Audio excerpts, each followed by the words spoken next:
A reading from Isaiah chapter 40. Comfort, O comfort my people, says your God.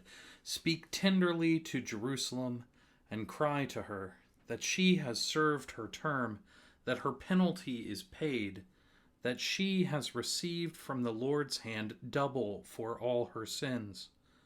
A voice cries out, "In the wilderness, prepare the way of the Lord. Make straight in the desert a highway for our God.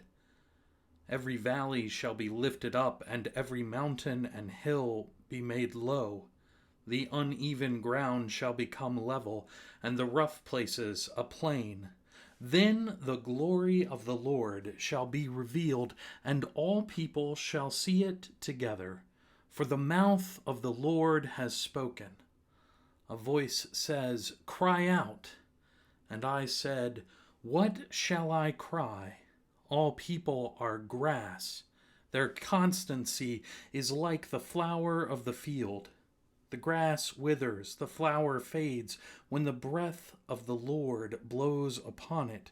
Surely the people are grass. The grass withers, the flower fades, but the word of our God will stand forever. Get you up to a high mountain, O Zion, herald of good tidings. Lift up your voice with strength, O Jerusalem, herald of good tidings. Lift it up, do not fear. Say to the cities of Judah, "Here is your God." See, the Lord God comes with might, and his arm rules for him. His reward is with him, and his recompense before him. He will feed his flock like a shepherd. He will gather the lambs in his arms and carry them in his bosom, and gently lead the mother sheep. Who has measured the waters in the hollow of his hand, and marked off the heavens with a span, enclosed the dust of the earth in a measure, and weighed the mountains in scales, and the hills in a balance? Who has directed the Spirit of the Lord, or as his counselor has instructed him? Whom did he consult for his enlightenment, and who taught him the path of justice? Who taught him knowledge, and showed him the way of understanding? Even the nations are like a drop from the bucket, and are accounted as dust on the scales. See, he takes up the isles like fine dust. Lebanon would not provide fuel enough, nor are its animals enough for a burnt offering. All the nations are as nothing before him. They are accounted by him as less than nothing and emptiness. To whom, then, will you liken God? Or what likeness compares with him? An idol? A workman casts it, and a goldsmith overlays it with gold, and casts for it silver chains.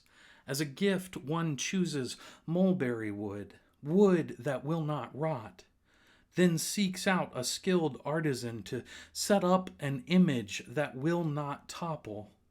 Have you not known? Have you not heard?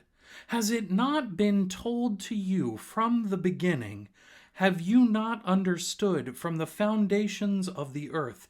It is he who sits above the circle of the earth, and its inhabitants are like grasshoppers, who stretches out the heavens like a curtain and spreads them like a tent to live in, who brings princes to naught and makes the rulers of the earth as nothing.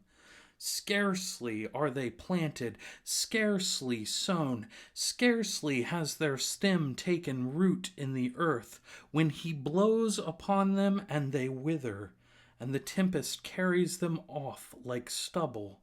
To whom then will you compare me, or who is my equal, says the Holy One? Lift up your eyes on high and see, who created these?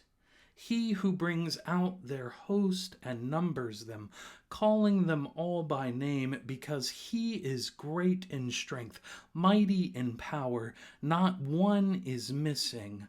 Why do you say, O Jacob, and speak, O Israel, my way is hidden from the Lord, and my right is disregarded by my God? Have you not known? Have you not heard? The Lord is the everlasting God, the creator of the ends of the earth. He does not faint or grow weary. His understanding is unsearchable. He gives power to the faint and strengthens the powerless. Even youths will faint and be weary, and the young will fall exhausted. But those who wait for the Lord shall renew their strength. They shall mount up with wings like eagles. They shall run and not be weary. They shall walk and not faint.